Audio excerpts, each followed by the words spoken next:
Princess Jackson का देश। लेखक वेद प्रकाश शर्मा। अल्फांसे ने गजब की फुर्ती का परिचय देते हुए एक जोरदार फ्लाइंग किक उस लंबे चेहरे वाले व्यक्ति के सीने पर रसीद कर दी। लंबे चेहरे वाला व्यक्ति लड़खड़ाया और कुर्सी से उछलता हुआ धड़ाम से चिकने फर्श पर गिरा। ऑर्केस्ट्रा की धुन बंद हो गई। हॉल में उपस्थित प्रत्येक व्यक्ति की नजरें अल्फांसे वाली सीट की तरफ उठ गईं। तभी अल्फांसे ने अपने पास रखी मेज पर जोर से ठोकर मारी। मेज एक तरफ जा गिरी। उस पर रखी ट्रिपल एक्स रम की बोतल तथा गिलासों के साथ ताश के पत्ते भी बिखर गए। तभी अल्फांसे आगे बढ़ता हुआ बोला, पहले पत्ते लगाने का तरीका सीखो बेटे। अल्फांसे के शरीर पर इस समय एक लंबा ओवरकोट झूल रहा था तथा सिर पर गोल कैप थी। लंबे चेहरे वाला इंसान भी काफी फुर्ती के साथ उछलकर खड़ा हो गया था और अब वो भी अल्फांसे से टकराने के लिए पूर्णतया तैयार था। अल्फांसे बड़े अंदाज से चलता हुआ उसके करीब पहुंचा तथा कूल्हों पर हाथ रखकर लापरवाही के अंदाज में बोला, क्यों बेटे, तेरा उस्ताद कौन है? अब तुम यहाँ से बचकर नहीं जा पाओगे बेटे। लंबे चेहरे वाला खूंखार स्वर में बोला। क्यों, क्या हुआ? कृत्रिम आश्चर्य से अल्फांसे बोला। अभी मालूम हो जाएगा, लंबे चेहरे वाले ने उसी लहजे में कहा तथा साथ ही अपनी जेब से एक चाकू निकालकर खोला और अल्फांसे की ओर बढ़ा। अल्फांसे के होठों पर एक विचित्र सी मुस्कान उभरी, लेकिन उसके खड़े होने में कोई परिवर्तन नहीं आया। लंबे चेहरे वाले ने बड़े अंदाज के साथ चाकू को अपनी उंगलियों के बीच घुमाया तथा अल्फांसे को खूनी दृष्टि से घूरता हुआ आगे बढ़ा। हॉल में बैठे लगभग सभी गैमलर अपना खेल छोड़कर खड़े हो गए थे तथा उन दोनों की तरफ देख रहे थे। इस होटल में क्या क्या होता है मैं सब कुछ जानता हूँ बेटे डियान, अल्फांसे बोला। तुम मेरा नाम भी जानते हो? लंबे चेहरे वाले के शब्दों में हल्का सा आश्चर्य था। तुम्हारा नाम जानना कोई ऐसा काम नहीं है जिस पर आश्चर्य व्यक्त किया जाए। वैसे मैं ये भी जानता हूँ कि इस होटल कैमिनो के सीक्रेट अंडरग्राउंड हॉल में देश विदेश की लड़कियां बिकती हैं तथा पत्ते लगाकर बड़े बड़े सेठों को कंगाल बनाया जाता है, अल्फांसे ने मुस्कुरा कर कहा। तभी लंबे चेहरे वाला डियान चीते जैसी फुर्ती के साथ अल्फांसे पर झपटा, लेकिन अल्फांसे की फुर्ती के सामने भला चीते जैसी फुर्ती भी क्या करती। अर्थात अल्फांसे झुककर वार बचा गया और पेट में एक जोरदार टक्कर रसीद कर दी। डियान पूरी तरह लड़खड़ाया और गिरा। अल्फांसे मुस्कुरा रहा था। डियान फिर उठकर झपटा, लेकिन इस बार अल्फांसे की जोरदार ठोकर ने उसके हुलिये को बदल कर रख दिया। तभी अल्फांसे के सिर पर जोरदार प्रहार हुआ। उसे हॉल घूमता सा प्रतीत हुआ, लेकिन जल्द ही उसने स्वयं को संभाल लिया और अपने चारों ओर का निरीक्षण किया। उसके चारों तरफ खूंखार किस्म के शक्तिशाली गुंडे खड़े थे। अब अल्फांसे स्वयं को पूर्णतया संभाल चुका था तथा वो बड़े आराम से अपने चारों तरफ खड़े गुंडों पर नजर डालता हुआ बोला, यहाँ किस पैमाने पर स्मगलिंग होती है ये भी मैं जानता हूँ। लेकिन अभी वो अपना वाक्य पूरा भी नहीं कर पाया था कि गुंडे उस पर झपट पड़े। लेकिन अल्फांसे ने यहाँ एक और शातिराना चाल चली। सहसा वो इस प्रकार हवा में उछला जैसे उसके पैरों में स्प्रिंग लगे हों। उसने गुंडों के घेरे से बाहर छलांग लगा दी। गुंडे आपस में भिड़कर ही रह गए और फिर वहां पर काफी तगड़ा उत्पात शुरू हो गया। वे सारे गुंडे अल्फांसे को मारने के चक्कर में थे, जबकि अल्फांसे बंदरों की भांति उछल उछल कर उन्हें लड़ने का ढंग सिखा रहा था। गुंडों की चीखें हॉल में गूंज रही थीं। सहसा अल्फांसे को लगा जैसे किसी ने कोई भारी वस्तु का वार उसके सिर के पिछले भाग पर कर दिया है। चोट वास्तव में शक्तिशाली थी। अल्फांसे फर्श पर गिरा और जब वो उठना ही चाहता था कि उसका इरादा बदल गया। उसने सोचा, क्यों न इस होटल के विषय में और अधिक जानकारी हासिल करके इन्हें ब्लैकमेल किया जाए।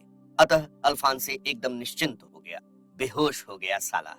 एक स्वर उसके कानों से टकराया, इसे टॉर्चर रूम में ले आओ। सहसा हॉल में लगे माइक पर मैनेजर का स्वर उभरा। यस बॉस, एक गुंडे ने कहा तथा साथ ही अल्फांसे के शरीर को कंधों पर डाल लिया। वो बेहोशी का सफल नाटक कर रहा था। थोड़ा चलने के बाद अल्फांसे को एक कमरे में ले जाया गया। इस कमरे में यातना देने के अनेक खतरनाक वैज्ञानिक यंत्र थे। अल्फांसे को एक इलेक्ट्रिक चेयर पर डाल दिया गया। उसने हल्के से आंख खोलकर देखा। कमरे में गहन लाल प्रकाश था तथा उसे रक्त निचोड़ने वाली चेयर पर बिठाया गया था। वो जानना चाहता था कि अब ये लोग उसका क्या करना चाहते हैं। कुछ समय पश्चात वहां होटल का मैनेजर भी आ गया, जो 4 फुट का नाटा गोल मटोल व्यक्ति था। उसकी गोल मोल गंजी चांद को देखकर लगता था जैसे खेती को पाला मार गया हो। लेकिन उसकी आंखों में एक विशेष चमक थी। बिल्ली की तरह चमचमाती आंखों को नचाता हुआ वो बोला, ये हमारे विषय में काफी जानता है। यस सर, एक गुंडा बोला। इसको गैम्बलिंग हॉल में आने का पास किसने दिया? मालूम नहीं बॉस, इसकी जेब से इसका पास निकालो। तभी अल्फांसे की जेब में एक हाथ गया तथा उसका पास बाहर निकाल लिया गया, लेकिन वो उसी तरह पड़ा रहा। ये रहा पास, इधर दिखाओ। बॉस ने पास अपने हाथों में लेते हुए कहा तथा फिर पास को तीक्ष्ण दृष्टि से देखता हुआ बोला, ये आदमी एक नंबर का हरामी लगता है। क्यों बॉस? क्योंकि ये पास नकली है। क्या? लगभग सभी गुंडे आश्चर्यचकित रह गए। इसे होश में लाया जाए। Okay boss. और फिर अल्फांसे के मुंह पर थोड़ा सा पानी डालकर उसे होश में लाया गया। उसने इस तरह अभिनय किया जैसे अब तक बेहोश ही था। तुम कौन हो? अल्फांसे के होश में आते ही उससे प्रश्न किया गया। तुम्हारे होटल की मौत, अल्फांसे ने मुस्कुराकर जवाब दिया। मैनेजर अभी कुछ बोलना ही चाहता था कि कमरे में पिक पिक की आवाज गूंजने लगी। मैनेजर रुक गया तथा कमरे में एक तरफ बनी अलमारी में रखे ट्रांसमीटर का हेडफोन अपने कानों पर चढ़ाया तथा माउथ पीस में बोला, yes, I am 005X speaking, over. Yes 5X, Richard here. दूसरी तरफ से आवाज आई, क्या हुक्म है सर? अभी अभी तुमने किसी आदमी को अपने गैम्बलिंग हॉल में गिरफ्तार किया है। Yes sir. उसका क्या करोगे? वो हमारे विषय में बहुत कुछ जानता है सर, मौत ही उसकी सजा है। नहीं 5X, तुम उसे किसी प्रकार की हानि पहुंचाने की कोशिश मत करना। वो अंतरराष्ट्रीय अपराधी अल्फांसे है और हमारे काफी काम का है।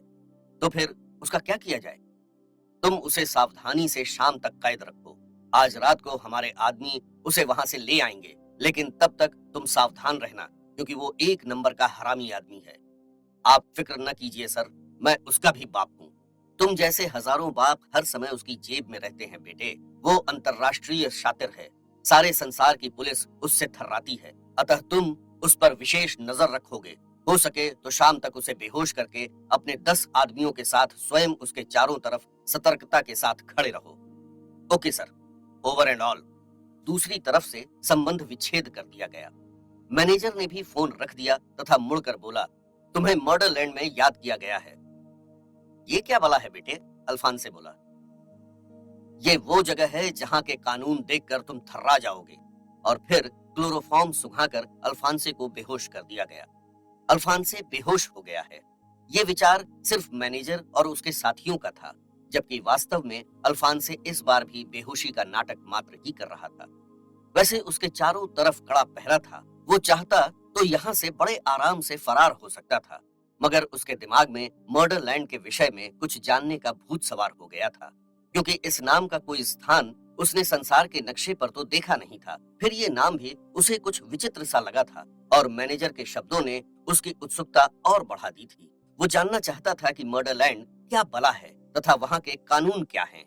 अतः वह मर्डरलैंड की यात्रा के इंतजार में आराम से पड़ा था। विजय ने गले में लटकी दूरबीन अपनी आंखों पर चढ़ाई तथा दूर तक देखा। जहां तक वो देख सकता था, उसे सिर्फ चमचमाता रेत ही दिखाई दे रहा था।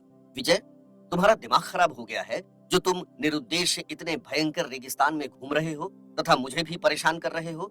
विजय के साथ दूसरे ऊंट पर बैठी आशा बोली।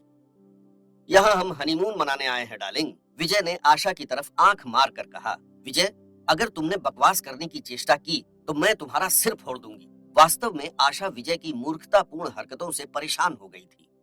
आशा विजय के साथ ही भारतीय सीक्रेट सर्विस की एजेंट थी।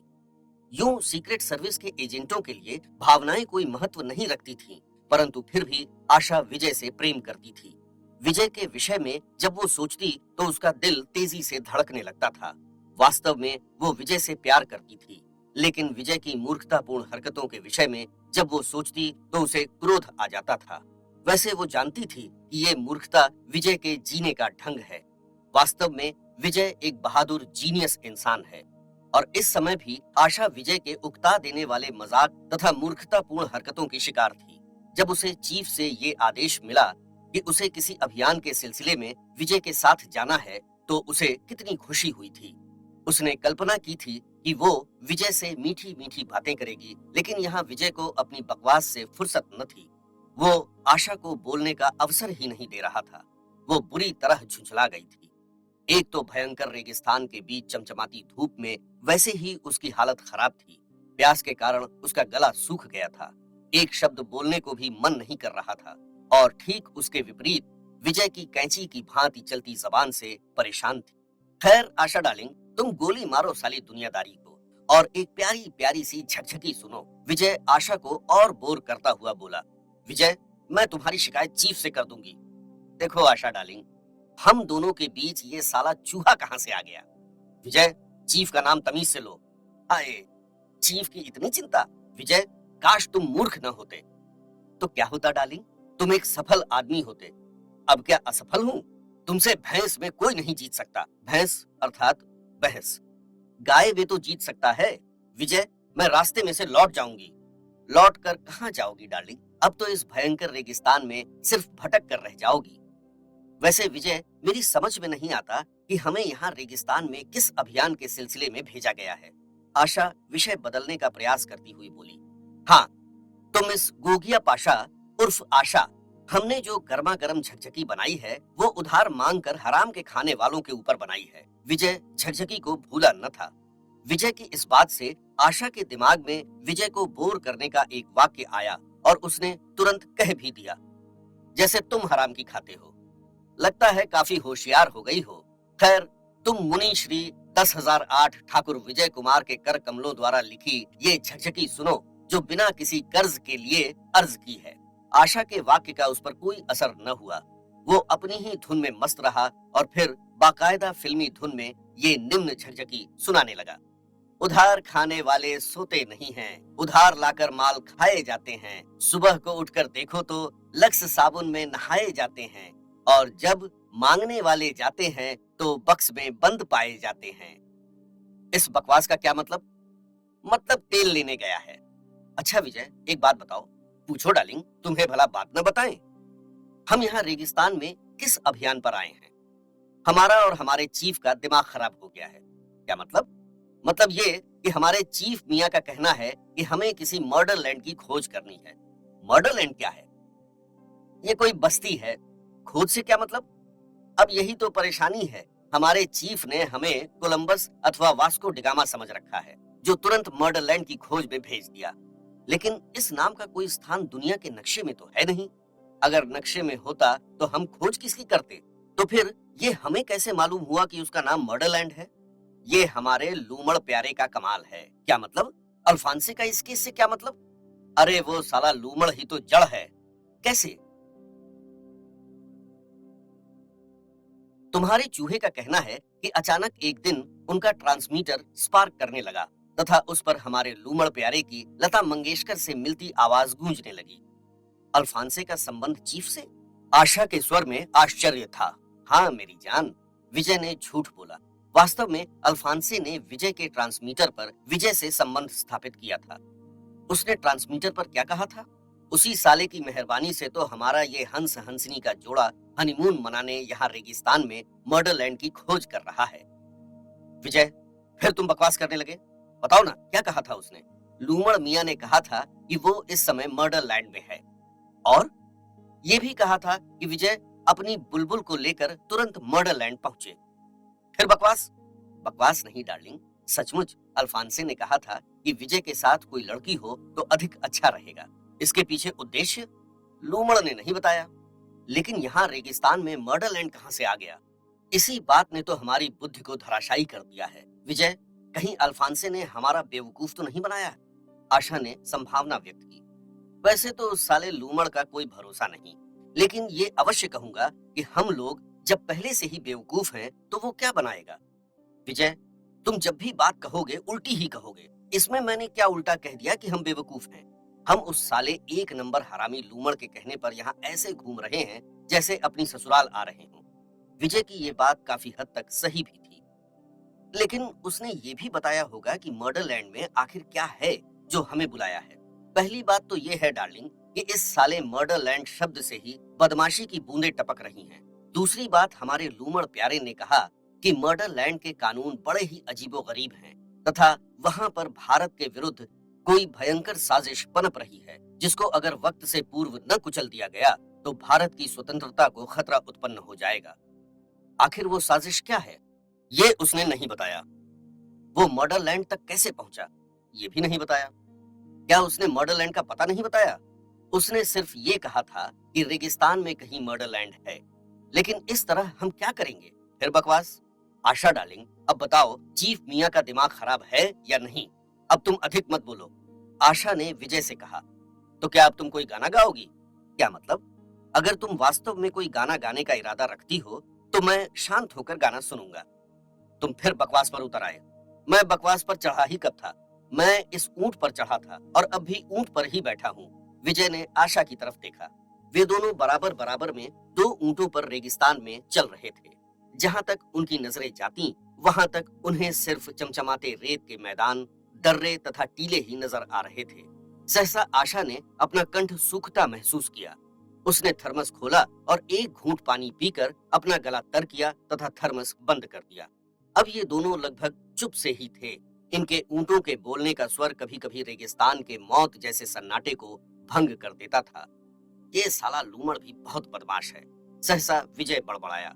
आशा ने विजय का वाक्य सुन लिया था, लेकिन कुछ बोली न थी, क्योंकि उसे डर था कि कहीं उसके बोलते ही विजय की जबान कैंची की तरह चलनी प्रारंभ न हो जाए। उनके शरीर पर सूर्य की तीव्रतम किरणों से बचने के लिए लंबे लंबे चोगे नुमा लिबास थे। आज उन्हें रेगिस्तान में भटकते हुए तीसरा दिन था। सहसा आशा ने दूरबीन अपनी आंखों से लगाई, लेकिन वो रेत के अलावा और कुछ देख पाने में असफल थी। आशा डार्लिंग, कुछ महसूस कर रही हो? सहसा विजय ने पूछा। नहीं तो, तुम क्या कहना चाहते हो? तुम जासूस हो या घसियारी? क्या मतलब? मतलब ये कि मैं हवा की गति में कुछ तेजी महसूस कर रहा हूँ। अरे हाँ। एकाएक आशा चौंक पड़ी। वास्तव में अब वो भी महसूस कर रही थी कि वायु के बहने की गति में कुछ तेजी आ गई है। विजय, ये तो और भी तेज होती जा रही है। आशा घबराई। विजय भी चिंतित हो गया। उसे महसूस हो रहा था कि वे शायद भयंकर रेगिस्तानी तूफान में घिरने जा रहे हैं। मिस गोगिया पाशा, लगता है तूफान आ रहा है। तूफान? भयंकर रेगिस्तानी तूफान? आशा के शब्दों में अत्यंत घबराहट थी। वो जानती थी कि रेगिस्तानी तूफान कितने भयंकर होते हैं। रेगिस्तान के तूफान के विषय में सोचकर उसके देवता भी कूच कर गए। आशा को लगा जैसे वो तूफान उसकी और विजय की मौत बनकर आ रहा है। विजय ने दूरबीन अपनी आंखों से लगाई तथा दूर तक देखा और चौंक कर बोला, अजीब बात है। क्या? आशा ने पूछा। दूर कहीं भी रेत के गुबार नहीं उठ रहे हैं, जबकि रेगिस्तानी तूफान आने का ये पहला लक्षण है। लेकिन विजय, हवा तो क्षण प्रतिक्षण तेज होती जा रही है। लगता है कोई वैज्ञानिक चक्कर है। खैर, तुम जल्दी से ये रस्सी अपनी कमर में बांध लो। विजय ने रस्सी आशा की तरफ उछाल दी। आशा ने आज्ञा का पालन किया। हवा तेज होती चली गई। रेत के गुबार उठने लगे। वायुमंडल में चारों तरफ रेत ही रेत। ऊंट गलगलाए।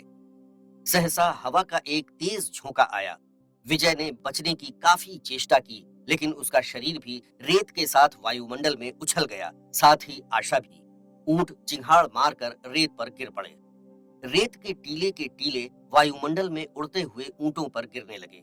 ऊंट रेत के नीचे दबने लगे और देखते ही देखते ऊंटों का संपूर्ण शरीर रेत के नीचे अदृश्य हो गया। जहां टीले थे वहां दर्रे बनने लगे। जहां दर्रे थे वहां टीलों का निर्माण भयंकर तेजी के साथ जारी था। हर तरफ मौत, हर तरफ उड़ती रेत। भयंकर रेगिस्तानी तूफान अपनी संपूर्ण तेजी पर था। विजय और आशा के शरीर तूफानी थपेड़ों में रेत के साथ इधर उधर लुढ़कते लुढ़कते उड़ते फिर रहे थे। कुछ देर तक उन्हें इस भयंकर रेगिस्तानी तूफान का एहसास रहा, लेकिन कुछ समय पश्चात भयंकर थपेड़ों के बीच वे बेहोश हो गए तथा फिर उनके बेहोश शरीर भयंकर रेगिस्तानी तूफान के बीच थपेड़े खाते रहे। लेकिन वे दोनों एक रस्सी में बंधे होने के कारण एक दूसरे से अलग नहीं हो पा रहे थे। तूफान लगातार भयंकरता के साथ चलता रहा। उनके बेहोश शरीर इधर उधर लुढ़कते रहे। उन्हें ज्ञात न रहा कि तूफान का भयंकर पंजा कितनी देर तक रेगिस्तान के हुलिये को अस्त व्यस्त करता रहा। और फिर तब, जबकि विजय को धीरे धीरे होश आने लगा, कराह कर उसने आंखें खोलने का प्रयास किया तो उसका अंग अंग दर्द से टूट रहा था। असहनीय पीड़ा वो काफी प्रयास के बाद भी सहन नहीं कर पा रहा था। अपनी संपूर्ण शक्ति समेटकर उसने आंखें खोलने का प्रयास किया। उसने महसूस किया कि उसके मुंह पर पानी डालकर होश में लाया गया है। काफी प्रयास के बाद उसकी मिचमिचाती आंखें खुलीं, लेकिन आंखों में उपस्थित कुछ रेत के कणों ने आंखें बंद कर लेने पर मजबूर कर दिया। लेकिन विजय ये देख चुका था कि उसके ऊपर कोई इंसान झुका हुआ है। कहो बेटे, क्या हाल है? सहसा विजय के कानों से ये वाक्य टकराया और वो चौंक पड़ा, क्योंकि ये आवाज 100% अल्फांसे की थी।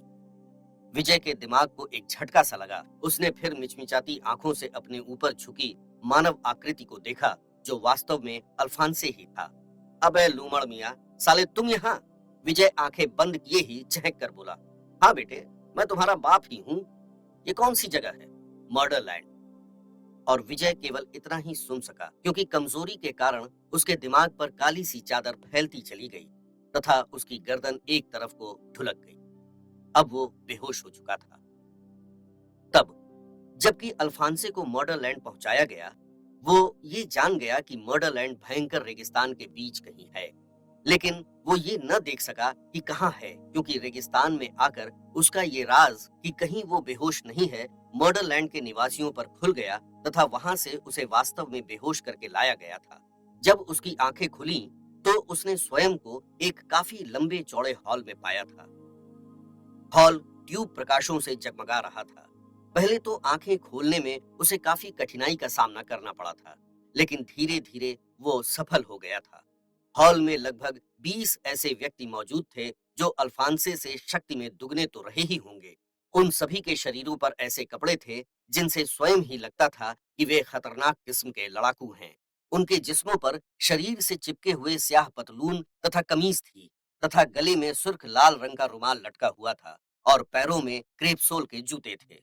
उनमें से एक व्यक्ति आगे बढ़ा तथा अल्फांसे का कॉलर पकड़कर इस प्रकार उठा लिया जैसे किसी खिलौने को उठा लिया हो। अल्फांसे ने महसूस किया कि अगर ये व्यक्ति उसे एक घूंसा मार दे तो कम से कम एक हड्डी हर हालत में चटक जाएगी। अल्फांसे को सीधा बैठा दिया गया। उसकी निगाह सामने स्टेज पर पड़ी। उसने महसूस किया धीरे धीरे हॉल का प्रकाश सिमटने लगा और फिर संपूर्ण प्रकाश सिमटकर स्टेज पर एकत्रित हो गया। तभी हॉल में मीठा मीठा संगीत गूंजने लगा। संगीत की लहरें वास्तव में अत्यंत ही मधुर थीं। अल्फांसे भी आत्मविभोर सा हो गया और फिर अल्फांसे चौंका। संगीत की लहरों में एक जोरदार झन्नाका हुआ और स्टेज पर एक बड़ा सा स्टार झूलता हुआ नजर आया। संगीत की लहरें फिर मंद गति से बहने लगीं। स्टार क्षण प्रति क्षण स्पष्ट होता जा रहा था। स्टार ट्यूब प्रकाश में चमक रहा था, शायद चांदी का बनाया गया था तथा चांदी के स्टार के ठीक बीच में सोने के अक्षरों में मर्डरलैंड शब्द लिखा हुआ था। कुछ देर तक चांदी का विशाल स्टार संगीत की लहरों के साथ स्टेज के ऊपर झूलता रहा और फिर अचानक स्टार का निचला भाग फैलने लगा। फैलता फैलता वो इतना तेज फैल गया कि उसने स्टेज के फर्श को स्पर्श कर लिया। फिर संगीत की लहरों के साथ स्टार फैलता चला गया तथा देखते ही देखते वो एक चांदी के ऊंचे सिंहासन के रूप में बदल गया। अल्फांसे बड़े ध्यान से सिंहासन को देख रहा था और स्थिति को समझने का प्रयास कर रहा था और फिर मर्डरलैंड शब्द के सोने के अक्षर सिमटकर एक तरफ होने लगे और जब अल्फांसे की नजर उस स्थान पर पड़ी तो वो स्तब्ध रह गया। वास्तव में उसे लगा जैसे वो संसार का नवा आश्चर्य देख रहा था।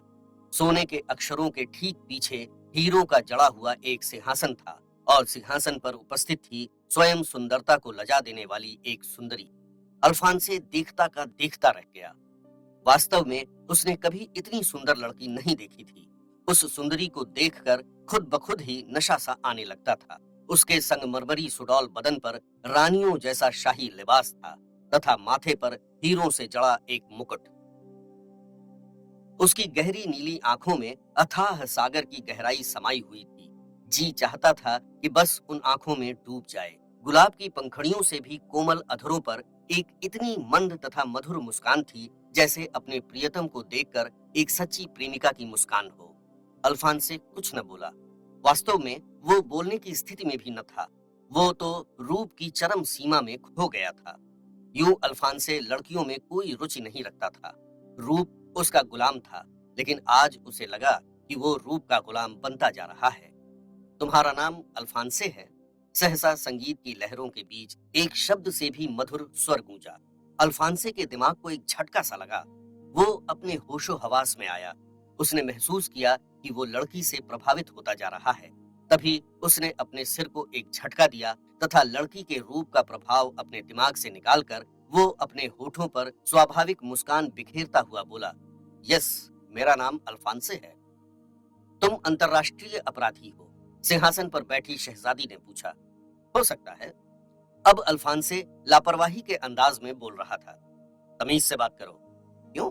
इसलिए कि मुझ में तुमसे अधिक प्रतिभा है। कैसे मान लूं? क्या तुम इस समय मेरी कैद में नहीं हो? नहीं? क्या मतलब? अल्फांसे को दुनिया की कोई शक्ति कैद नहीं रख सकती। यह दुनिया से अलग मर्डरलैंड है।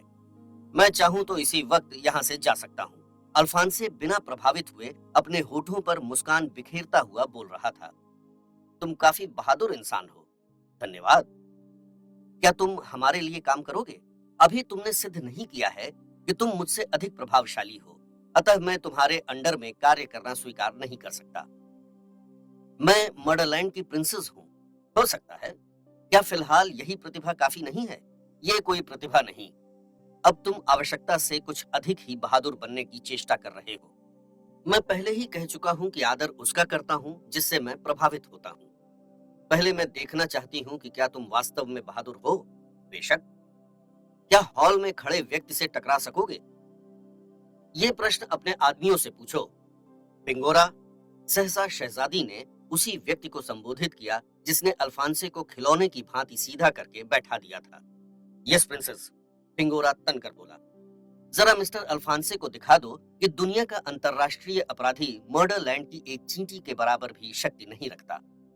यस ग्रेट प्रिंसेस, पिंगोरा ने कहा तथा खूंखार तरीके से अल्फांसे की तरफ बढ़ा। अल्फांसे एकदम सतर्क हो गया क्योंकि फिंगोरा की शारीरिक शक्ति से वो भली भांति परिचित हो चुका था। वो जानता था कि अगर वो एक बार फिंगोरा के हत्थे चढ़ गया तो फिंगोरा उसकी चटनी बना देगा। इधर फिंगोरा को पूर्ण विश्वास था कि वो अल्फांसे को ठीक उसी प्रकार से अपने फौलादी पंजे में दबा लेगा जैसे बिल्ली के पंजे में चूहा। लेकिन वो बेचारा क्या जानता था कि उसके सामने भी संसार का सर्वश्रेष्ठ शातिर खड़ा है। संगीत की लहरें बज रही थीं। अल्फांसे अपनी समस्त इंद्रियों की सतर्कता के साथ खड़ा था और फिंगोरा होठों पर एक कुटिल मुस्कान लिए आगे बढ़ रहा था। प्रिंसेस सिंहासन पर बैठी सब कुछ देख रही थी। सहसा फिंगोरा लंबी डकार के साथ बाज की भांति झपटा। विद्युत गति से अल्फांसे वहां से उछला तथा अलग हट गया। अपनी ही झोंक में फिंगोरा फर्श पर गिरा।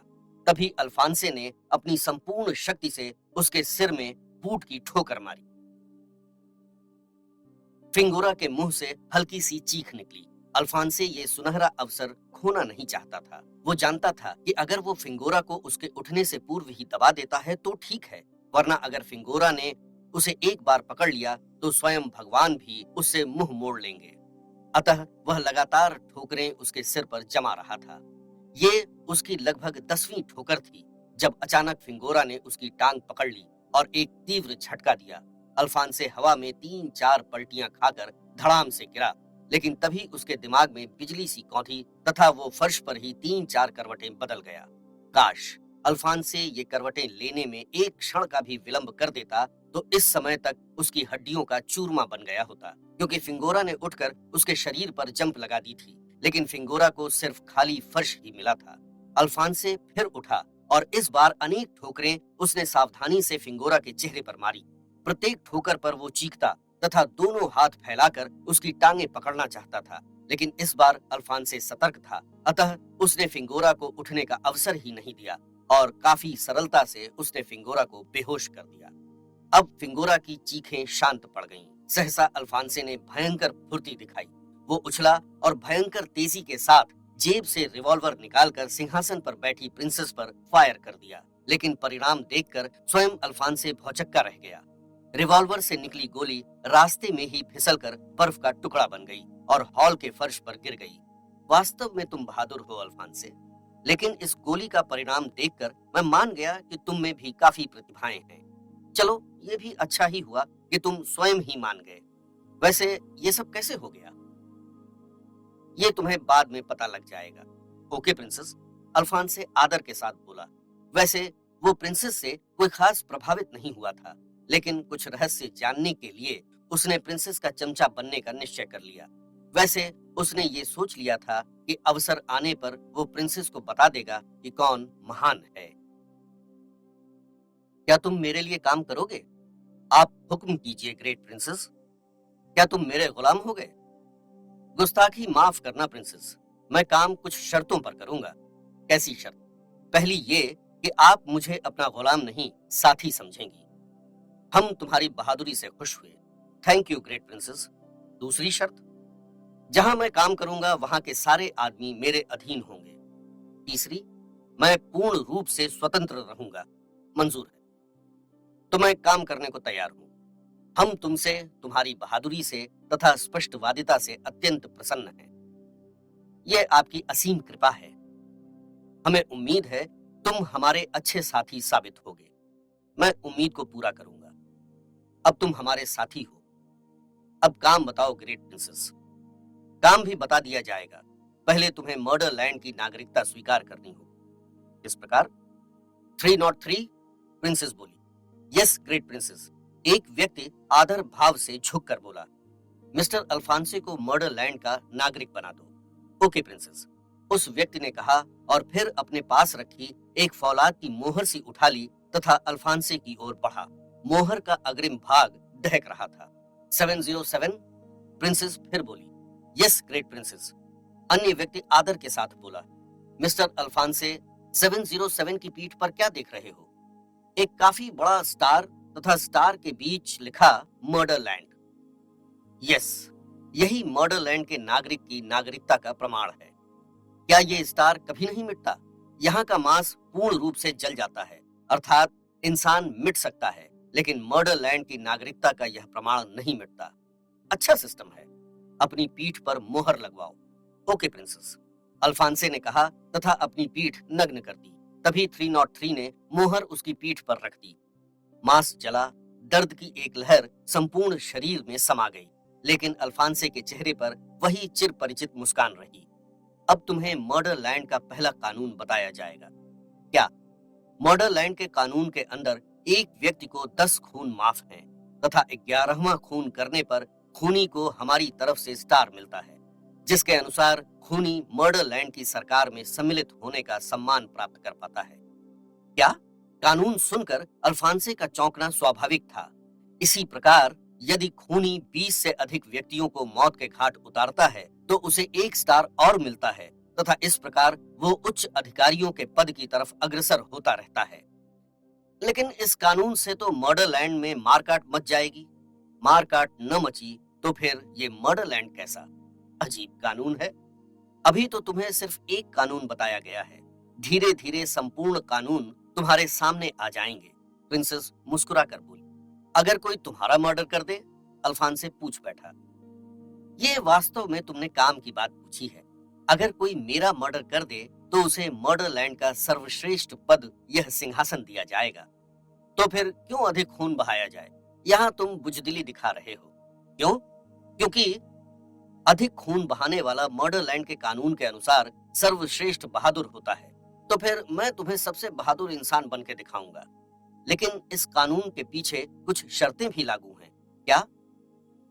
सर्वप्रथम ये कि खूनी मर्डरलैंड का नागरिक होना आवश्यक है। नंबर 2, ये कि खूनी वे संपूर्ण खून बिना किसी हथियार के करेगा तथा जिसका खून करेगा उसके संपूर्ण मांस को भूनकर अकेला खाएगा। इस स्थिति में तो कानून काफी कठोर हो गया। तो क्या मर्डरलैंड का उच्च पद सरलता से ही प्राप्त करना चाहते हो? अगर खून किसी हथियार से किया जाए, उसके लिए मर्डरलैंड में अत्यंत भयंकर सजा है। लेकिन इस प्रकार का कानून बनाने का उद्देश्य ये है कि मर्डर में सिर्फ शक्ति और बहादुरी चाहिए। जो कमजोर होते हैं वे इस प्रकार मर्डरलैंड से जुदा हो जाते हैं। क्या कोई मर्द औरत का भी खून कर सकता है? नहीं, औरत से औरत टकराती है और मर्द से मर्द। तो फिर तुमसे टकराना संभव नहीं। ठीक समझे। वैसे कानून काफी अजीब है, इसीलिए तो इसे मर्डरलैंड कहते हैं। और अभी तो तुम्हारे सामने सिर्फ एक कानून आया है। धीरे धीरे तुम्हें सब कानून पता लग जाएंगे। क्या मैं जान सकता हूं कि हथियार से मर्डर करने वाले की क्या सजा है? वक्त आने पर स्वयं देख लेना। वैसे बस मैं इतना कह सकती हूँ कि उस सजा को सुनकर इंसानी फरिश्ते भी कांप जाते हैं। आखिर वो सजा है क्या? वक्त आने पर सब मालूम हो जाएगा। तो अब मेरे लिए क्या आदेश है? अब तुम मर्डर लैंड में स्वतंत्र रूप से घूम सकते हो और यहाँ का माहौल देख सकते हो। वक्त आने पर तुम्हें तुम्हारा काम भी बतला दिया जाएगा। ओके प्रिंसेस, एक बात का ध्यान रखना। क्या? ये कि मर्डर लैंड की किसी लड़की को किसी भी प्रकार परेशान करने की कोशिश मत करना। अगर तुम्हें कोई लड़की पसंद आ जाए तो मुझे सूचित कर देना। यहाँ किसी भी लड़की को प्राप्त करने के लिए कुछ शर्तें पूरी करनी पड़ती हैं। मैं लड़कियों में कोई विशेष रुचि नहीं रखता। मर्डर लैंड की समस्त लड़कियों से कह देना कि अगर मैं किसी को भूल से पसंद आ जाऊं तो मेरी शर्तों से बिना गुजरे मुझे पाने का प्रयास न करें। काफी दिलचस्प आदमी हो, प्रिंसेस मुस्कुरा कर बोली। लगता है मैं तुम्हें ही पसंद आ गया हूं। भूल करना मर्डर लैंड में जुर्म है। ग्रेट प्रिंसेस की सभी सजा के लिए तैयार हूं। अपराधी को क्योंकि कानून का पता न था, इसलिए क्षमा किया जाता है। तुम वास्तव में ग्रेट प्रिंसेस हो। अच्छा, अब तुम स्वतंत्रता के साथ मर्डर लैंड में घूम सकते हो।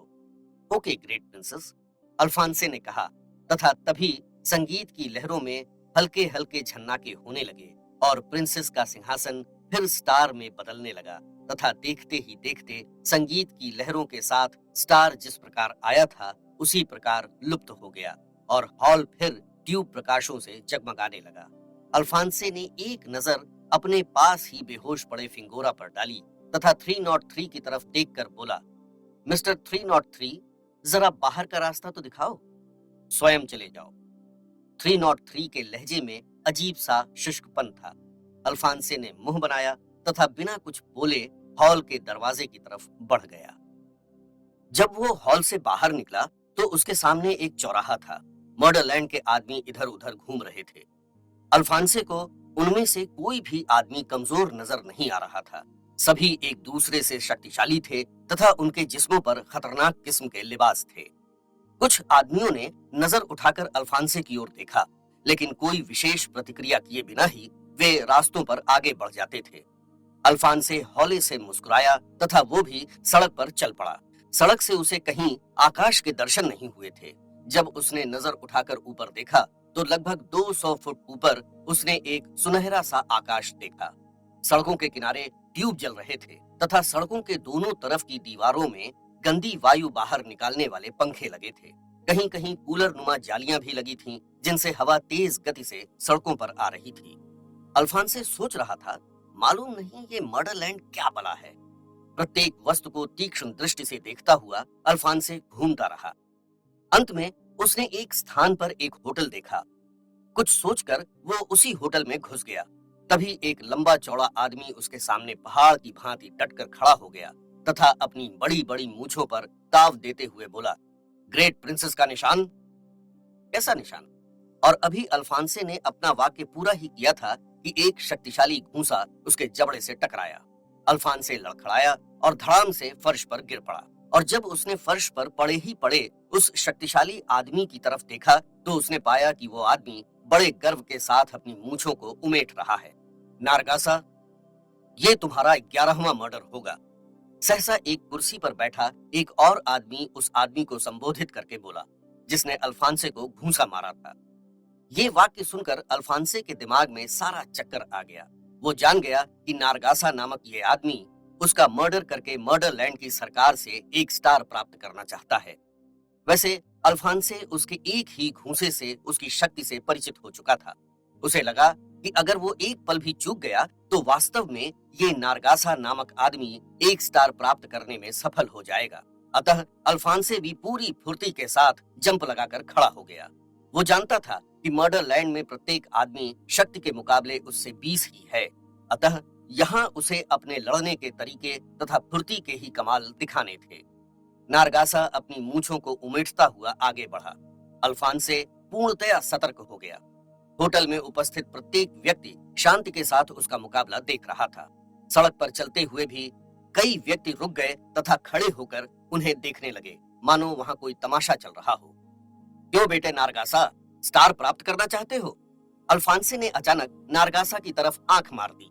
नारगासा की लाल आंखें अंगार की भांति दहकी तथा वो भयंकर जंप के साथ उछला, लेकिन तभी अल्फांसे हवा में लहराया तथा 2-3 करवटें हवा में ही खाकर जोरदार ठोकर नारगासा के मुंह पर रसीद कर दी। नारगासा के मुख से एक चीख निकली और वो फर्श पर गिर पड़ा। इधर अल्फांसे हवा में पलटियां खाता फर्श पर सीधा होकर खड़ा हो गया। मर्डरलैंड के निवासी उसके इस कमाल पर हतप्रभ रह गए। वास्तव में उन्होंने कबूतर की भांति आदमी को हवा में करवटें खाते प्रथम बार देखा था। अब नारगासा को भी महसूस हो गया कि जिस आदमी को वो अपना 11वां शिकार बनाने जा रहा है, वो रसगुल्ला नहीं जिसे कोई चुपचाप ही निगल जाए। अतः वो भी अपनी तरफ से पूर्ण सतर्क होकर खड़ा हो गया तथा अल्फांसे की तरफ देखने लगा। अल्फांसे के होठों पर वही चिर परिचित मुस्कान थी। तभी नारगासा फुर्ती के साथ अल्फांसे पर झपटा, लेकिन इस बार अल्फांसे ने एक जोरदार घूंसा उसकी नाक पर रसीद कर दिया। नारगासा के कंठ से चीख निकली और नाक से खून की रेखाएं निकल पड़ी। वो संभला और फिर आगे बढ़ा। तभी अल्फांसे उछला और फ्लाइंग किक नारगासा को मारनी चाहिए, लेकिन तभी नारगासा थोड़ा सा पीछे हट गया और अल्फांसे खाली फर्श पर जा गिरा। अभी अल्फांसे उठना ही चाहता था कि उसके ऊपर पहाड़ सा टूट पड़ा। ये नारगासा का भारी भरकम शरीर था। अल्फांसे मचला, लेकिन नारगासा किसी भैंसे से कम न था। अल्फांसे को लगा जैसे उसकी सांस बंद होना चाहती है। उसने नारगासा के भारी भरकम शरीर के नीचे से निकलने का भरसक प्रयास किया, लेकिन नारगासा किसी भारी चट्टान की भांति दृढ़ था। अल्फांसे अपने संपूर्ण दांव आजमा चुका था, लेकिन नारगासा किसी प्रकार संभालने में नहीं आ रहा था। अल्फांसे का सांस रुकने लगा था। सहसा नारगासा ने अल्फांसे को खिलौने की भांति उठा लिया। नारगासा ने उसे सिर से ऊपर उठाया तथा एक मेज के 2-3 चक्कर लगाए। नारगासा ने अल्फांसे को अपनी शक्तिशाली भुजाओं में ठीक इस प्रकार उठाया हुआ था मानो वो रुई का बना इंसानी पुतला हो। सहसा होटल तालियों की गड़गड़ाहट से गूंज उठा। जोश में आकर नारगासा ने अपनी पूर्ण शक्ति से अल्फांसे को लकड़ी की मेज पर दे मारा। मेज चरमराई और टूट गई। लुढ़कता हुआ अल्फांसे फर्श पर गिरा। अल्फांसे की जेब से रिवॉल्वर निकलकर फर्श पर गिर गया था। रिवॉल्वर को मर्डरलैंड के सारे दर्शक विचित्र सी निगाहों से देख रहे थे, लेकिन कोई भी रिवॉल्वर की तरफ नहीं बढ़ा। इधर अल्फांसे को बड़े जोर से चोट लगी थी, लेकिन क्षण मात्र में वो फिर नारगासा के सामने खड़ा था। अल्फांसे की आंखों में क्रोध के भाव उतर आए थे। अब अल्फांसे निश्चय कर चुका था कि नारगासा के वो टुकड़े टुकड़े कर देगा। जबरदस्त फुर्ती के साथ वो उछला और सिर की एक टक्कर नारगासा के चेहरे पर मारी। नारगासा चीखा, तभी अल्फांसे का घूंसा पड़ा। नारगासा फिर चीखा, इस बार ठोकर पड़ी। अंतरराष्ट्रीय शातिर अल्फांसे क्रोधित हो चुका था। अब वो नारगासा को संभलने का अवसर नहीं दे रहा था। भयंकर फुर्ती के साथ वो घूंसे, लात और टक्करों से नारगासा की ठुकाई करता रहा, मानो उस पर भूत सवार है। नारगासा बार बार उस पर झपट रहा था, लेकिन अल्फांसे प्रत्येक बार भयंकर फुर्ती के साथ नारगासा को धोखा दे जाता था। अब नारगासा के जगह जगह से रक्त बह रहा था। नारगासा की चीखें होटल में लगातार गूंज रही थीं। होटल फिर तालियों की गड़गड़ाहट से गूंजा। अल्फांसे जान गया कि मर्डरलैंड के निवासियों की सहानुभूति नारगासा के साथ नहीं है, बल्कि सिर्फ विजय के साथ है। अल्फांसे क्रोधावस्था में लगातार मार रहा था और नारगासा उसे पकड़ने के लिए हाथ पैर मार रहा था, लेकिन अल्फांसे ने अपने दावों तथा फुर्ती का चमत्कार दिखाकर साबित कर दिया कि नारगासा शक्ति में चाहे हाथी क्यों न रहा हो, लेकिन लड़ने के जो तरीके अल्फांसे जानता था वे नारगासा ने कभी स्वप्न में भी नहीं सोचे होंगे। पिटता पिटता नारगासा झुंझला गया। तेज वर्षा की भांति चेहरे पर पड़ने वाले अल्फांसे के घूंसों से उसे क्रोध की चरम सीमा से बाहर निकाल दिया। प्रतिशोध लेने की तीव्र भावना के वशीभूत वो फर्श पर पड़े रिवॉल्वर पर टूट पड़ा और फुर्ती के साथ रिवॉल्वर उठा ली तथा लहूलुहान सा वो अल्फांसे की तरफ बढ़ा। अब अल्फांसे अपने स्थान पर स्थिर खड़ा था। नारगासा का संपूर्ण चेहरा रक्त रंजित था और अल्फांसे की तरफ रिवॉल्वर ताने क्रूर दृष्टि से देख रहा था।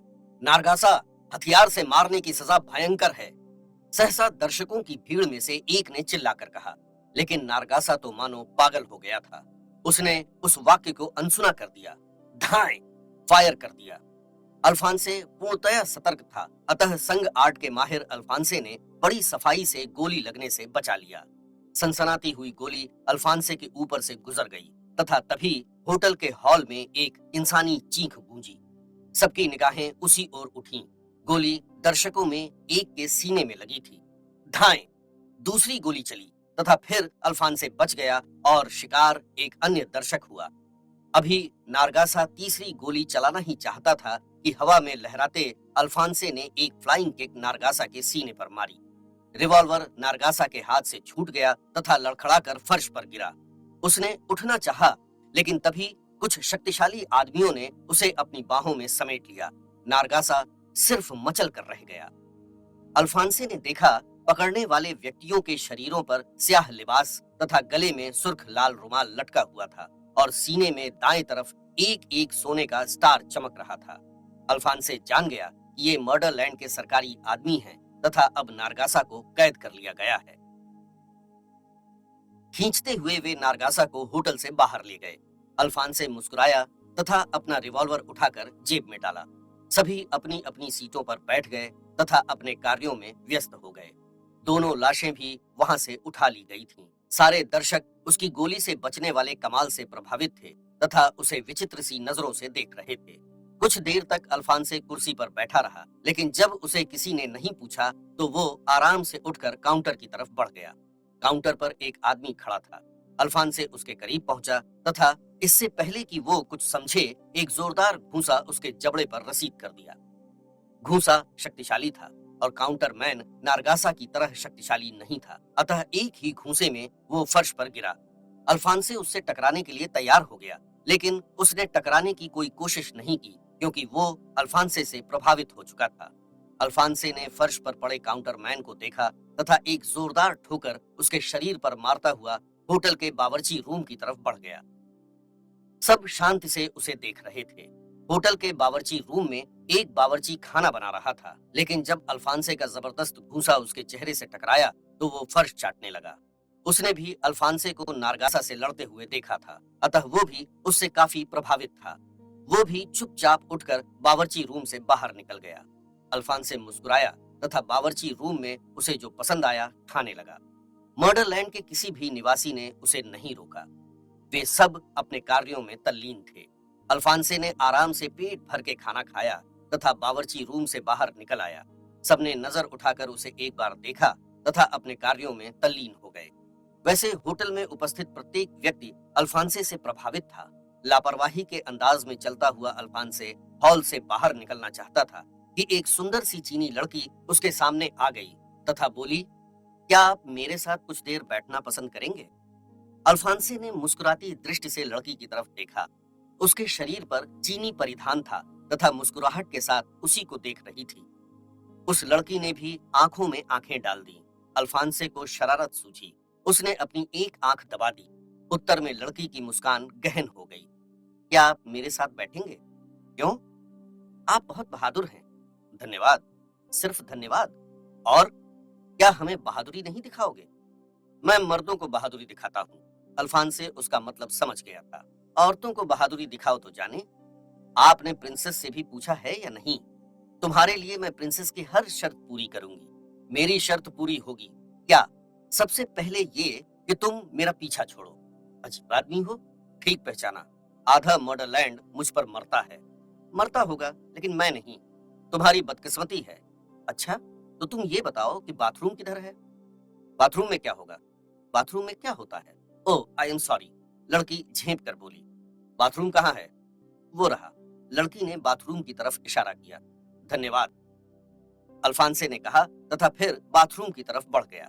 लड़की उसे विचित्र निगाहों से देखती रह गई। अल्फांसे ने बाथरूम का दरवाजा अंदर से भली प्रकार बंद कर लिया तथा फिर अपनी अंगूठी का एक बटन दबा दिया और फिर अंगूठी नुमा ट्रांसमीटर पर वो किसी से संबंध स्थापित करने का प्रयास करता रहा। लगभग 10 मिनट के पश्चात उसे अपने उद्देश्य में सफलता मिल गई। संपर्क स्थापित हो जाने पर अल्फांसे अंगूठी के करीब मुंह ले जाकर फुसफुसाया, hello hello hello. Yes, Vijay the great here. दूसरी तरफ से विजय का स्वर उभरा। यस विजय, मैं अल्फांसे बोल रहा हूँ। ओवर। अबे साले लूमड़ मियां तुम। अबे तुम आजकल हो कहाँ? ओवर। विजय बेटे, तुम्हारे भारत में ही तुम्हारे विरुद्ध साजिश हो रही है। ओवर। क्या बक रहे हो? ओवर। मैं बका नहीं करता बेटे। ओवर। अबे तुम कहाँ हो? ओवर। मर्डरलैंड में। ओवर। ये क्या बकवास है? ये बकवास नहीं है बेटे, वास्तव में मर्डरलैंड से बोल रहा हूँ। ओवर। और फिर ट्रांसमीटर पर अल्फांसे ने विजय को आशा के साथ मर्डरलैंड बुलवा लिया तथा लगभग 20 मिनट बाद वो बाथरूम से बाहर निकला। चीनी लड़की बाहर खड़ी उसी का इंतजार कर रही थी। उसे देखते ही वो बोली, इतनी देर कैसे? सो गया था जरा। और वो अभी कुछ कहना ही चाहती थी कि अल्फांसे के करीब मर्डरलैंड की सरकारी वर्दी पहने एक आदमी आया तथा बोला, आपको ग्रेट प्रिंसेस ने याद किया है। क्यों? और तभी अल्फांसे के जबड़े से एक शक्तिशाली घूंसा टकराया तथा साथ ही उस आदमी की आवाज, प्रिंसेस ने याद किया है, क्यों क्या होता है? चाहता तो अल्फांसे भी उसे बता सकता था कि क्यों क्या होता है, लेकिन न जाने क्या सोचकर उसने कहा, चलो, और फिर उसके साथ चल दिया। तब जबकि वो हॉल में फिर प्रिंसेस के सामने खड़ा था, प्रिंसेस उसी प्रकार आई और अल्फांसे की तरफ देखकर बोली, तुम्हें तुम्हारे एक काम के कारण मर्डरलैंड का छोटा सा इनाम दिया जाएगा। क्या नारगासा की पिटाई के कारण? नहीं तो दाईं तरफ रखी स्क्रीन देखो। देख रहा हूं। अल्फांसे ने स्क्रीन की तरफ देखा। स्क्रीन पर कहां का चित्र है? मैं नहीं पहचानता। उस होटल के बाथरूम को नहीं पहचानते जहां तुम नारगासा से टकराए थे? अरे, अल्फांसे के मुंह से आश्चर्य से निकला। वो जान गया कि अब उसे कुछ सजा दी जाएगी। पहचान गए? Yes great princess. तुमने भारत के जासूस को मर्डरलैंड में बुलाया है। Yes great princess. तुमने मर्डरलैंड में रहकर मर्डरलैंड के साथ गद्दारी की है। Yes great princess. मर्डरलैंड में गद्दारी की सजा जानते हो? नहीं ग्रेट प्रिंसेस। तो फिर गद्दारी क्यों की? मेरा मन करा ग्रेट प्रिंसेस। क्या तुम सजा के लिए तैयार हो? Yes great princess. 303। Yes great princess. 303 आदर के साथ बोला। मिस्टर अल्फांसे को उनके महान कार्य का इनाम दो। जो आज्ञा ग्रेट प्रिंसेस, उसने कहा तथा स्याह कपड़े, एक लाल रुमाल तथा एक सुनहरे रंग का गोल बिल्ला अल्फांसे को थमा दिया। उन्हें देखकर अल्फांसे बोला, इसका क्या मतलब है? तुमने मर्डरलैंड से गद्दारी की, ये एक महान कार्य है। अतः मर्डरलैंड के कानून के अनुसार तुम्हें होशियार समझकर मर्डरलैंड की सरकार में सम्मिलित किया जाता है। क्या मतलब? मतलब ये कि हमारे कानून के अनुसार पानी में रहकर मगरमच्छ से बैर करने का साहस वही कर सकता है जिसमें शक्ति, साहस और बुद्धि तीनों चीजें हों। उसी प्रकार हम समझते हैं कि मर्डरलैंड में रहकर जो हमसे गद्दारी करेगा वो अवश्य ही हमारे काम का आदमी होगा। प्रिंसेस के शब्द सुनकर अल्फांसे भी चकरा गया। उसे लगा जैसे सिंहासन पर बैठी इस मर्डरलैंड की शहजादी का दिमाग खराब हो गया है। वो बोला, लेकिन इस प्रकार के ऊटपटांग कानून बनाने का मतलब क्या है? ये कानून बिल्कुल सीधे और लाभदायक हैं। तुम्हारे संसार में कानून क्योंकि इसके ठीक विपरीत हैं, इसलिए ये कानून तुम्हें अजीब लग रहे हैं। तो अब मेरी सजा क्या है? सजा यही है कि तुम्हें मर्डरलैंड की सरकार में सम्मिलित किया जाता है तथा ये जो सुनहरा बिल्ला है इस बात का प्रमाण है कि तुम सरकार के सबसे छोटे पद पर नियुक्त हो। अजीब सजा है। मर्डरलैंड में बदमाशी, मक्कारी, गद्दारी, धोखा तथा बड़े से बड़ा अपराध करने वाले इंसान को उच्चाधिकारी बनाया जाता है तथा शराफत, ईमानदारी, सच्चाई तथा अकलंकित व्यक्ति को यहाँ जीवित नहीं रहने दिया जाता, क्योंकि हमारी नजरों में वो बुजदिल होता है। अगर मैं और गद्दारी करूं ग्रेट प्रिंसेस, तो और तरक्की होगी। फिर तो मैं खुलकर गद्दारी करूंगा, हमें खुशी होगी। धन्यवाद ग्रेट प्रिंसेस। ये अंगूठी 303 को दे दो। तो फिर गद्दारी कैसे होगी? वो तुम्हारे सोचने का विषय है। Okay great princess. अल्फांसे ने अंगूठी 303 को दे दी। आज से ठीक 5वें दिन तुम्हें नारगासा की सजा दिखाई जाएगी। किस अपराध में? उसने रिवॉल्वर से 2 आदमियों को मारा है। फिर अपनी आंखों से देख लेना कि मर्डरलैंड के कानून तोड़ने वाले की सजा कितनी भयंकर होती है। और अल्फांसे सोचता ही रह गया कि नारगासा को क्या सजा दी जाएगी। एक कराहट उसके मुंह से निकली। उसका शरीर पीड़ा युक्त था। धीरे धीरे उसने आंखें खोल दी। इस बार वो आंखें खोलने में कामयाब रहा। जिस व्यक्ति पर पहली बार उसकी नजरें पड़ी वो अल्फांसे था। कहो बेटा, क्या हाल है? सहसा अल्फांसे बोला। तुमने मरवा दिया साले लूमड़ मियां। विजय चहक कर बोला। इस समय तुम मर्डरलैंड में हो, लेकिन हम तो रेगिस्तानी तूफान में फंस गए थे। हाँ, फंस तो गए थे, फिर यहाँ कैसे? ये तुम्हें ग्रेट प्रिंसेस बताएगी। ये किस खेत की मूली है? वो मर्डरलैंड की शहजादी है। क्या मतलब? इसमें मतलब की क्या बात है? वो मर्डरलैंड की शहजादी है, लेकिन तुम्हारे मुंह से उसके लिए ग्रेट शब्द का मतलब? महान व्यक्तियों का आदर करना चाहिए। तो क्या प्रिंसेस इतनी महान है? उनसे मिलकर सब जान जाओगे। सुंदर है, सुंदरता को भी शर्मा देने वाली सुंदर। कुंवारी है? हाँ, मैं भी कुंवारा हूं। तो मैं उस पर डोरे डालूंगा। यहाँ के कानून देखकर सब कुछ भूल जाओगे। क्या कानून है? ग्रेट प्रिंसेस बताएंगी। हमारी बुलबुल कहाँ है? कौन? हमारी बुलबुल को नहीं जानते? आशा? यस, ये रही। अल्फांसे ने विजय के पीछे लेटी आशा की तरफ इशारा करके कहा। विजय ने आशा को देखा। उसका सारा शरीर रेत से अटा पड़ा था, अभी तक बेहोश थी। फिर अल्फांसे की तरफ देखकर विजय बोला, प्यारे लूमड़ मियां, ये तुम्हारी शराफत नहीं। क्या यानी तुमने हमारी प्यारी प्यारी राजदुलारी मिस गोगिया पाशा को अभी तक दूसरे लोक में पहुंचाया हुआ है? तुम्हारा मतलब आशा की बेहोशी है? काफी होशियार होते जा रहे हो। आखिर मर्डरलैंड में मूंग की दाल में भीमसेनी काजल डालकर खाया जाता है। क्या मतलब? मतलब ये कि इन दोनों चीजों को मिलाकर खाने से बुद्धि तीव्र हो जाती है। बकवास। खैर, तुम ये बताओ कि भारत के विरुद्ध यहाँ क्या साजिश हो रही है? कोई नहीं। क्या मतलब? मतलब ये है कि तुम्हें यहाँ तक बुलाने के लिए ये कहना पड़ा कि यहाँ भारत के विरुद्ध साजिश की जा रही है। मुझे यहाँ बुलाने का उद्देश्य मर्डरलैंड की सैर? कुछ छिपा रहे हो। मर्डरलैंड जैसी दुनिया में कोई ऐसी जगह नहीं है। क्यों? यहाँ सूर्य नहीं निकलता। क्या बकवास है। धरती पर कोई ऐसी जगह नहीं है जहाँ सूर्य न निकलता हो, लेकिन मर्डरलैंड है। तुम्हारी बात मेरी समझ में नहीं आई। कुछ बातें अभी मेरी समझ में भी नहीं आ रही हैं। क्या? पहली तो यही कि इस मर्डरलैंड के निर्माण के पीछे आखिर ग्रेट प्रिंसेस का उद्देश्य क्या है? अभी अल्फांसे इतना ही कहने पाया था कि उस कमरे में प्रिंसेस की आवाज गूंजने लगी। Alphonse? Yes great princess. Mister Vijay और आशा को लेकर हॉल में आओ। जो आज्ञा ग्रेट प्रिंसेस।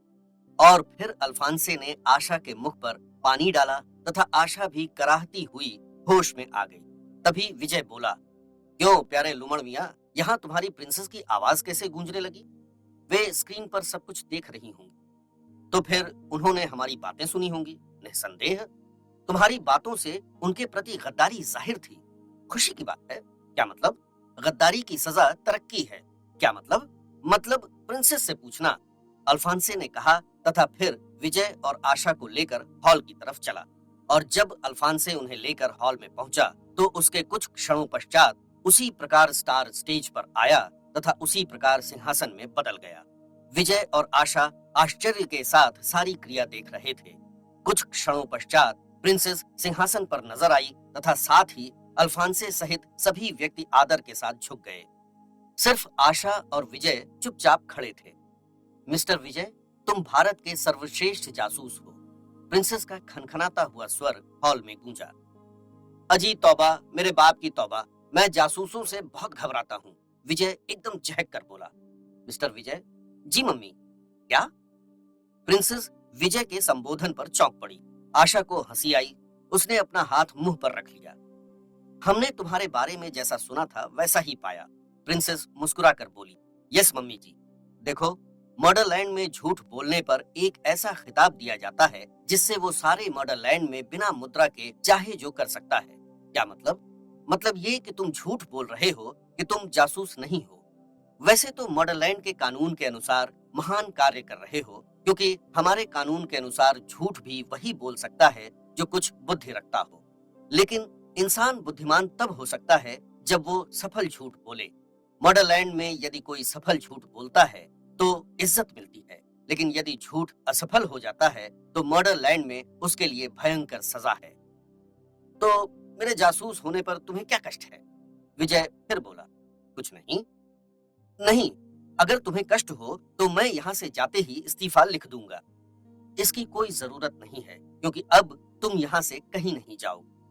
वो किस खुशी में? क्योंकि तुम हमें पसंद आ गए हो। और प्रिंसेस के इस वाक्य के साथ आशा की आंखों में उसके प्रति नफरत के भाव उजागर हो